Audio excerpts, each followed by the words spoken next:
बेटा ये रोल्स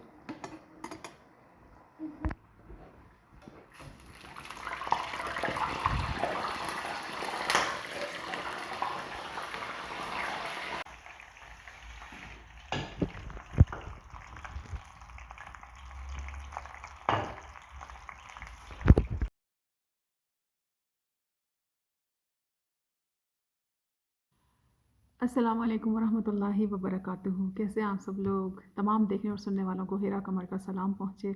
अल्हम्दुलिल्लाह कि हम 6 रोज़े जो हैं वो रमज़ानुल मुबारक के गुज़ार चुके हैं, और शुक्र है मेरे पाक परवरदिगार की ज़ात का कि 6 ही रोज़े अल्हम्दुलिल्लाह बहुत आसानी से परवरदिगार की ख़ास मेहरबानी के साथ गुज़रे हैं अल्हम्दुलिल्लाह।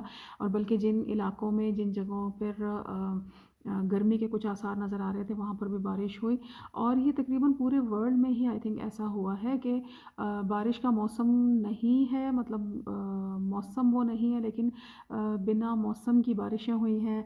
और जहाँ सर्दियाँ शुरू होने वाली थी वहाँ सर्दियाँ थोड़ी पहले शुरू हो गई हैं, और जहाँ गर्मियाँ शुरू हो रही थी वहाँ फिर से सर्दी आ गई है। तो ये कुछ थोड़ा सा परवरदिगार आलम का जो निज़ाम है, सिस्टम है, उसमें थोड़ी सी तब्दीली देखने में आ रही है अल्हम्दुलिल्लाह। लेकिन मेरे मौला का बहुत एहसान है, बहुत करम है, उसकी ज़ात का जितना हम शुक्र अदा करें ना बहुत कम है। क्योंकि हमें मुश्किल लग रहा होता है कि इस दफ़ा के जो रोज़े हैं ये तो थोड़ा सा मुश्किल हो जाएंगे, क्योंकि मौसम चेंज हो रहा है। यहाँ पर भी ये था कि गर्मी का मौसम है, और 10 दिन का क्योंकि हर साल फ़र्क पड़ जाता है, तो थोड़ा सा फ़ील हो रहा था कि इस बार हमारे यहाँ गर्मी में आएंगे रोज़े, क्योंकि यहाँ हर साल सर्दी में रोज़े आते हैं, सर्दियाँ हो जाती हैं, सर्दियों का मौसम शुरू हो जाता है। लेकिन इस बार देखें मौला का करना कैसा हुआ। बहुत बहुत करम है उस पाक परवरदिगार का कि यहाँ पर खूब बारिशें हुई, और बारिशों के साथ ही अब सर्दी शुरू हो गई। बल्कि सर्दी जो है वो अपने वक्त से पहले ही आ रही है, जो वक्त मुकर्रर होता है यहाँ पे तकरीबन अप्रैल के एंड में और मई में, स्पेशली जो है मई में अच्छी खासी सर्दी शुरू हो जाती है। फिर मई, जून, जुलाई, अगस्त तक, फिर सितंबर तक, मतलब अच्छी खासी सर्दी रहती है। लेकिन जो पीक पर सर्दी होती है वो यहाँ पर जून और जुलाई में होती है। तो लेकिन शुक्र है मेरे मौला का, मेरे पाक परवरदिगार आलम का एहसान है, करोड़ों लाखों करोड़ों शुक्र है उस पाक परवरदिगार का। हम इस काबिल नहीं है कि हम अपने परवरदिगार के शुक्र का हक़ अदा कर सकें, लेकिन फिर भी हमें कोशिश ज़रूर करनी है कि परवरदिगार का शुक्रिया हम उठते बैठते करें। और यकीनन देखें, परवरदिगार फरमाता है ना कि तुम मेरा शुक्र अदा करो और मैं तुम्हें और दूंगा। तो ये वाकई मेरे मौला का इतना बड़ा एहसान है कि हम एक बार शुक्र अदा करते हैं, और आप यकीन कीजिए इतनी सारी नेमतें हमें मिल जाती हैं। और ये थोड़ा सा आई थिंक थोड़ा सा एहसास करने की भी बात होती है ना, हमारी हिस्सियात अच्छे तरीके से काम करना शुरू कर देती हैं। हम जब अपने इर्द गिर्द फैली नेमतों को देखते हैं और परवरदिगार आलम का सच में शुक्र अदा करना शुरू कर दे, छोटी छोटी चीज़ों से शुक्र अदा करना शुरू करते हैं, तो हमें बड़ी बड़ी नेमतें भी अल्हम्दुलिल्लाह नज़र आना शुरू हो जाती हैं। तो ये परवरदिगार आलम का ख़ास करम है। वो बात है ना कि जो हम पढ़ते आए हैं हदीसों में भी और रिवायतों में भी, कि जब हम परवरदिगार की तरफ एक कदम बढ़ाते हैं ना तो अल्लाह ताला हमारी तरफ 10 कदम बढ़ाता है। और जब हम परवरदिगार की तरफ दौड़ कर जाते हैं ना तो परवरदिगार हमें बस सीने से लगा लेता है। वो एक मिसाल दे रही हूँ कि परवरदिगार हमें आगे बढ़कर थाम लेता है, एक मेहरबान माँ की तरह। 70 माँ से बढ़कर प्यार करने वाला है ना, तो आगे बढ़कर हमें थाम लेता है। तो शुक्र है उस पाक परवरदिगार की ज़ात का कि उसने हमें फिर से अदाए शुक्र की तौफीक अता फरमाई है। तौफीक मिलना भी बहुत बड़ी बात है, मेरे परवरदिगार का बहुत बहुत बहुत करम है। बहुत सारे मैंने ऐसे लोग देखे हैं जो एक बेहतरीन ऐशो इशरत की ज़िंदगी गुजार रहे हैं, लेकिन उनके ज़बान पर शुक्र नहीं होता। तो ये एक तौफीक की बात होती है ना।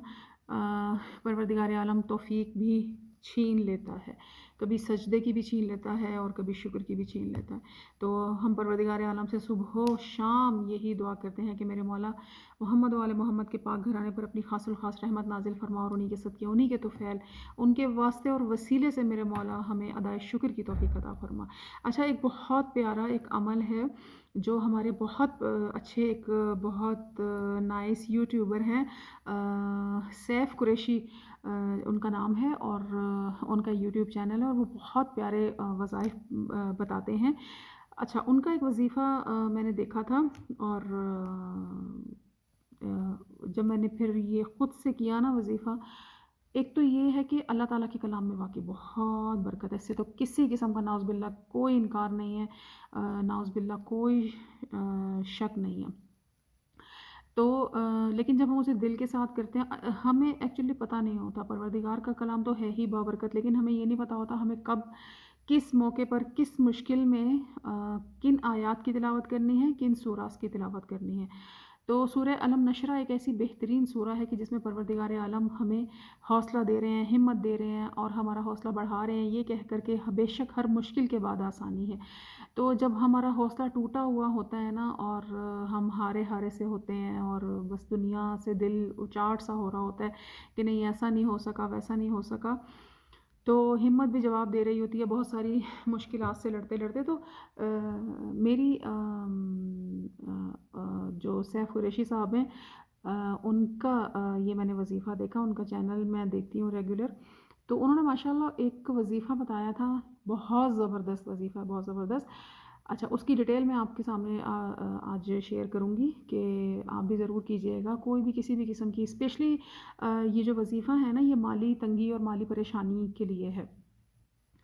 تو سورہ علم نشرہ کا ایک کیا کرنا ہے آپ نے کہ ہر نماز کے بعد، ویسے تو آپ مطلب دن میں کوئی بھی ایک وقت فکس کر لیجئے، جیسے کسی بھی نماز کے بعد، ویسے ہر نماز کے بعد پڑھ لیا جائے تو زیادہ بہتر ہے۔ جیسے میں بھی جب بھی شروع کرتی ہوں، میں جب بھی پڑھتی ہوں، بلکہ اس کو زندگی کا میں نے معمول بنا لیا، اس کو اپنے وظائف میں شامل کر لیا ہے کہ ہر نماز کے بعد جب بھی میں نماز سے فارغ ہوتی ہوں نا، اور اب ایک عادت سی بھی ہو گئی ہے تو بڑا اچھا لگ رہا ہوتا ہے کہ میں ایک بہت اچھا ایک عمل جو ہے وہ میری زندگی میں شامل ہو گیا۔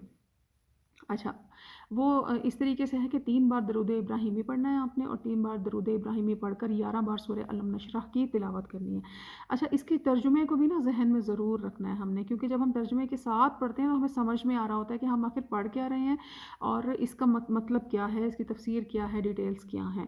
اور اسپیشلی جب فائنینشلی کرائسس ہوں، پرابلم سے ہم لوگ گزر رہے ہوتے ہیں، مالی تنگی سے گزر رہے ہوتے ہیں، تو اس کے لیے پھر جب ہم یہ سورہ علم نشرہ کی تلاوت کرتے ہیں نا، تو اس میں بڑی ہی پیاری پروردگار عالم کا لاکھ لاکھ احسان ہے، اتنی خوبصورت ماشاءاللہ میرا مولا پروردگار کا بس احسان ہے لاکھ، کہ کس طرح میرا رب جو ہے وہ ہمیں تسلی دے رہا ہے کہ ہر مشکل کے بعد آسانی ہے۔ فَإِنَّ الْعُسْرِ يُسْرًا، إِنَّ الْعُسْرِ يُسْرًا، کہ ہر مشکل کے بعد آسانی ہے، آسودگی ہے۔